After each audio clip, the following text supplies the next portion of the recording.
Hello everyone and welcome to another episode here of Minecraft in Maya. My name is Kasanas. In this episode we're going to take a look at something that a lot of you have been asking me about, and that's lighting. You guys have your character finished and now you're interested in making a thumbnail or some kind of image and you want to light your scene. So we're going to take a look at that today. We're going to take a look at basic lighting within Maya, the different light types within Maya. Then we're going to take a look at a very simplistic method of lighting called three-point lighting. Now it's a basic studio lighting. There's no real way to light a scene. Let me start with that. There's no real way to light a scene. Basically, if it looks good to you, then you've done it right. If it looks bad, then you've probably lit your scene incorrectly. I'm saying that as an animator. I am not a professional lighter. Let me get that out there right now. I'm not a professional lighter. I do my own animations at home, and I light my own stuff, and I light it the way I like. Now, I'm sure there's some very, very particular tricks, lighting rigs, and that kind of stuff that a professional lighter will do, but I don't do them. I don't know them. I am not a professional lighter. I can show you what I do, and that's all I can really show you guys. Okay, so that said, no right way, no wrong way. If it looks good, you've done it right. If it looks bad, you've done it wrong. Anyway, what we'll take a look at, though, is the actual lights within Maya. Then we'll take a look at three-point lighting. And lastly, we'll take a look at Mental Ray and the options for indirect lighting within Mental Ray. Okay? So, to start off with, make sure you guys have within the show, here in the main panel, click on show. Make sure that the lights option is clicked. If you don't have that on, then when you create a light, it won't show up in your scene. You won't be able to see it, and you won't be able to move it around and that kind of stuff. Okay. Now, if you go up to the Create menu right here, click on Create, go down to Lights, and I'm just going to click on the little square here, the gray square on top, to tear this window out so you guys can see it. But that's where you're going to create all your lights, up there in the Create, Lights, and then pick your light. Now you can see there are several different options for lights within Maya. These are the basic lights within Maya itself. I'm going to discuss each one of these with you, and then afterwards we're going to take a look at, I'm going to show you an example of each one and show you the difference in each one as well.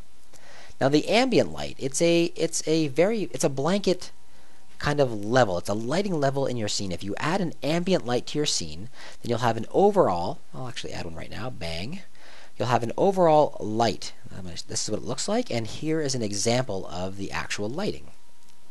Now you can see in this example that the overall light of the scene is pretty even. It's set, it's basically just default settings, but it's set so that everything in the scene has a blanket amount of light, like a common light level to it. There's no shadows or anything like that with this. This is not a very commonly used light. As far as I know, it's not a very commonly used light, just because it does give that very flat look. It doesn't cast shadows or anything like that. It gives a very, very flat look. You might use one very sparingly for ambience or something like that, but I don't ever use them myself. Again, professional lighters might, I just don't use them myself. Okay. The next light we're going to take a look at is called the directional light. Now the directional light looks like this. Let me show you very quickly, and then I'll show you an example of how this scene looks when lit. It's basically a set of arrows that look like that. Think of an think of a directional light as a sun, as an example of a directional light. Light comes from a source.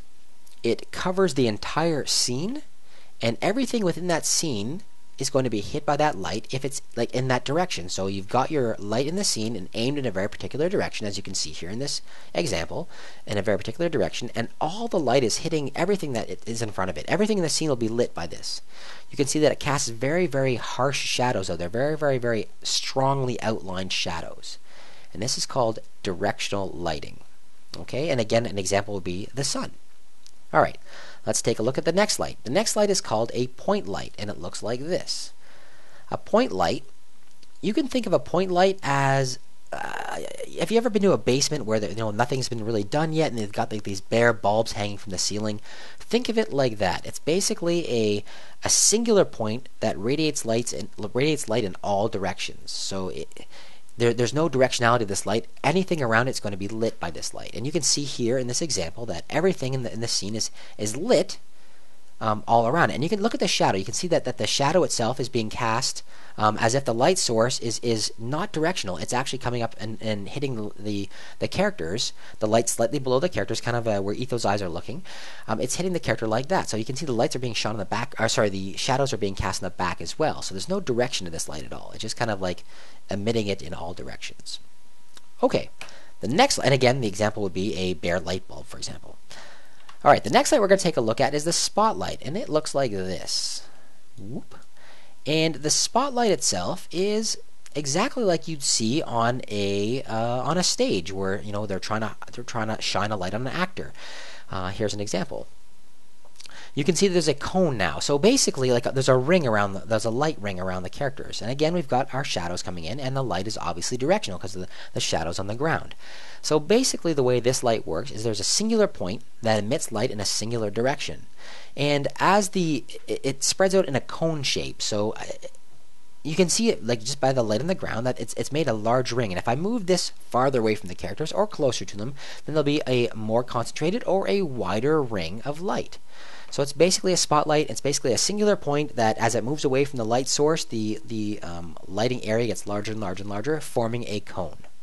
Okay, let's take a look at the next light. The next one is called an area light. Now, an area light is very interesting, and it's what I use most of the time. An area light is directly affected by its actual size, its actual scale. Now, this is what it looks like. I'll just show you a quick example. That's what it looks like right there. It's a square, and light is emitted from that entire square. Now here's an example of the lighting itself. Now depending on how much I've scaled this up, it's going to be more light or less light within the scene. It is directly affected, the amount of light in the scene is directly affected by the scale value of this object. So if it's small to begin with, then it's going to cast a small amount of light. As I make it larger and larger and larger, it's going to cast more and more light. That is one way of directly affecting the amount of light within your scene. There's other ways as well, which we'll take a look at in a little bit, but that is one way of directly affecting the light within your scene. This light I really enjoyed just simply because it makes nice soft shadows, which in this render look really crappy, but that's because I haven't actually adjusted them in any way, and we'll talk about adjusting shadows in a little bit. But yeah, that's what this light is. Now, this is the one that I prefer to use over the rest of them. It gives a good directional light value, and it's fairly easy to control, fairly easy to manipulate. Okay. Now let's take a look. Our last light that we're going to take a look at in this is called the volume light. The volume light is also affected by its scale. Let me just move this into position here. Boom, boom, boom, just so you guys can see it. Now basically all this light is a sphere. Let me go back to where we were, panels.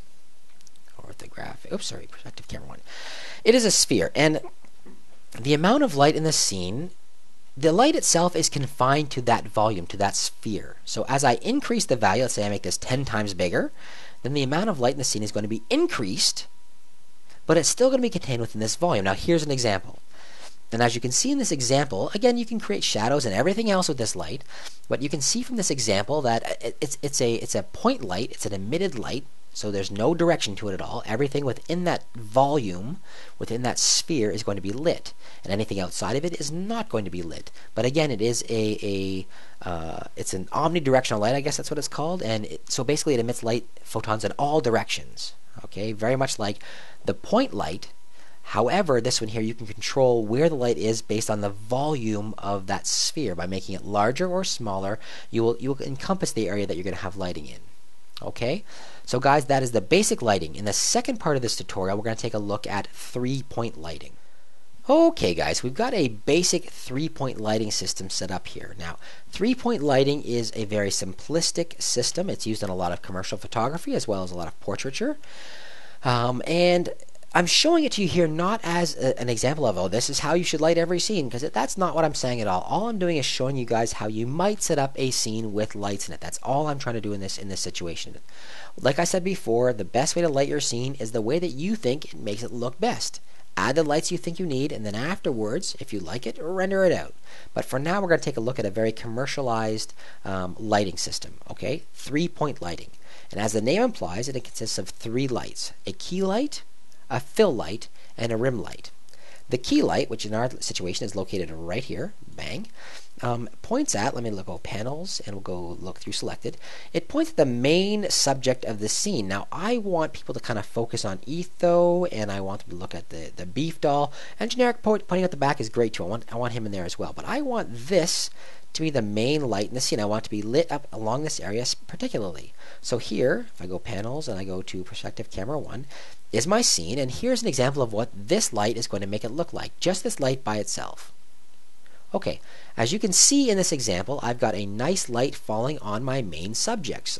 They're lit up well. they're lit up fairly well. You can see the beef doll, you can see Ethos face, and you can see Generic Bee in the background. That's really what I want you to focus on. Okay, back to Maya. Oh, actually, before we go back, back to Maya. What we're going to take a look at right here is the actual values. Now, I set this, and this is going to be completely dependent on your scene. I set this value intensity to 2. So I've got an intensity of 2 coming in from this key light. Now, taking a look at the fill light, which is the second one, if I go back to this view, the second one, I have the fill light pointing at about a 45-degree angle from the key light. And what it's basically used to do, let me go back to the original scene, perspective camera 1, what it's used to do is to fill in the harsh shadows that were created by the key light. Now the key light, because it was coming in from one direction, anything with only one light, and anything that's coming in from that opposite side is going to be in dark shadow. The fill light is used to get rid of those dark shadows and add light into the system, into the scene that's going to remove all those really dark, harsh shadows. Okay, so here's an example of just the fill light. And as you can see here, it is at about a 45-degree angle from the original key light, and it is filling in really nicely the sides of their head. That's kind of what I was looking for. I want to make sure that the sides of their head are filled in slightly, and you can see that it's much darker than the original one. I've got it at half the intensity. It's at an intensity of 1, where the key light was originally at the intensity of 2. So it's about half the value. That, again, is a random number. It's a number I chose that I thought looked good. Okay? So that's basically what the fill light is supposed to do. Back to Maya. The last light we're going to take a look at, bang, is the rim light or backlight. I've heard it called a few different things. I normally call it the rim light, and basically it's a stronger light. You can see it has an intensity of 5, so I had a key light 2, a fill light of 1, and an intensity 5 for the actual rim light. The job of the rim light, I'll go back to my panels in my camera 1, is to make sure there's a nice separation between the background and the characters themselves. So right along this area here, I want to make sure I've got a nice shine, a nice bright light that's going to pop it out from the background behind. So this area here is going to be darker, and I'm going to have a nice shine right along here. Let's take a look at an actual example with just the rim light on. Okay, you can see with the rim light on that I do have that nice shine. I've got a nice bright spot, and the whole thing is popping out of the background. That's what we're looking for. Back to Maya. Okay, so finally, with all 3 lights turned on together, we're going to get this effect. You can see that my key light has done what it's supposed to do. I've got the faces of the characters nicely lit up exactly as I want. I've got rid of most of the harsh shadows along the side of the characters' heads that's caused by the key light. And lastly, the characters are being pulled out from the background by that nice rim light along the sides. Okay, guys, that is a simple 3-point lighting. It is, like I said, it's not exactly how you do everything. I'm not saying this is what you use in order to light your scenes. All I'm saying is this is an example of what you might do in order to light your scene properly. Okay, last thing we're going to look at in this video is the actual values that you can set within the lights themselves. Okay, and for that we're going to take a look at a area light. All right, we'll be right back. Okay, guys, we are back, and I've removed all the other lights except for the key light. I've kept that one, and we're going to take a look at the attributes involved in setting up this light. Maybe that's the first thing we should have looked at. I don't know. Maybe, but we didn't. So what we're going to take a look at now is the attributes that you'd look at when you're setting up the actual lighting system. So I've got the key light here, and I've got these values here set up. Now if we take a look, I'm currently in the attribute editor. You saw the original image from the key light when it was generated. We're in the attribute editor. I've got the key light selected, and I've got the attribute editor up. Now, in this area here, I'm under key light shape, we can see the many different values we can actually set. First of all, we can change the color. So if I want to have a bluish light or a red light or whatever else I want, I can actually just come in here, right click, and then select the color of the lighting I want. Okay, if it's, maybe it's sunny out and you want to actually have this look like sunlight, maybe give it a kind of a yellowish tint, and you'd add kind of a bluish tint to your other ones to show the reflection of the sky, something like that. I'm not really sure. Whatever you're trying to do with your scene, you can set up the color here. Maybe there's fire all around, you want to make it orange. Whatever you want to do, you can do. You can change the color like that. All right. The intensity, we already discussed. The higher the intensity, the more light that's going to be in your scene. Now, we are using an area light here, so that's also going to be affected by the size of the light, the actual scale of the light. So make sure that you've got the scale of the light you want, and then afterwards you're going to adjust the intensity. Now, Before you actually, we're going to ignore this stuff here for now. This is actually the Illuminos by default, emit diffuse, and emit specular. Let's ignore that for now. You guys should just leave those things checked. That's perfectly fine for now. That's a much more advanced lighting system than we're going to take a look at. Before you actually set your intensity, what you should probably take a look at is the decay rate. Now the decay rate is, it allows you to create realistic lighting systems. As default, the lights come in with a no decay. And what that means is if you have a light source in your scene, the light will travel forever. It'll travel an infinite distance away from its source. And that's not the way real light works, right? Like if you turn on a flashlight and you shine it somewhere, as you get too far away, you're not going to be able to see it. You know, and depending on the wavelength of that light, like a red light, for example, has a much lower wavelength, or much shorter wavelength, longer wavelength. I forget what it is now. But whatever it is, the wavelength causes the light itself to be less visible the farther you get away from it. All right, it has less energy in the light. Okay, so basically, this decay rate will allow you to mimic real life. If you leave at no decay, like I said, light will travel forever from your scene. You can put a light anywhere you want, and the light will travel in like as far as it possibly can within your sequence, within your scene. Excuse me. The other options in here are linear, quadratic, and cubic. Now each one of those is a different calculation for how far the light source will travel, how far light will travel away from its source. Cubic obviously is the shortest distance. It is a cubic decay rate, meaning that it'll decay at a very high, at a cubic rate actually away from its source. So the light will not travel very far at all. In fact, let's just do this really quickly. I'm going to set this to no decay is the one you saw before. I left it on no decay, the default when I was showing you the lighting system. Watch what happens if I set it up to cubic. This is exactly the same light. It's still at 2. The intensity hasn't changed. Nothing like that's changed. If I go back to my panels, I go camera 1, and I do a render. Bam. This might actually take a second here because I'm rendering it. You can see that the entire scene is black. The entire thing is black except for that eye. That's Etho's eye, and that's because it's got a special texture on it. But the entire scene is black, and that's because there's a cubic decay rate to that light itself. So realistic lighting is actually quadratic. If you want to have realistic lighting, you can set it to quadratic, and that will allow you. Then you have to up your intensity. Your intensity will have to be probably 400 or something. I don't know, some outrageous number like that. Something you're gonna have to play around with. I oftentimes use linear, and that allows me to have some type of decay, meaning that the farther you are from the source, the less likely you're going to be hit by the light. All right, I often use linear as mine.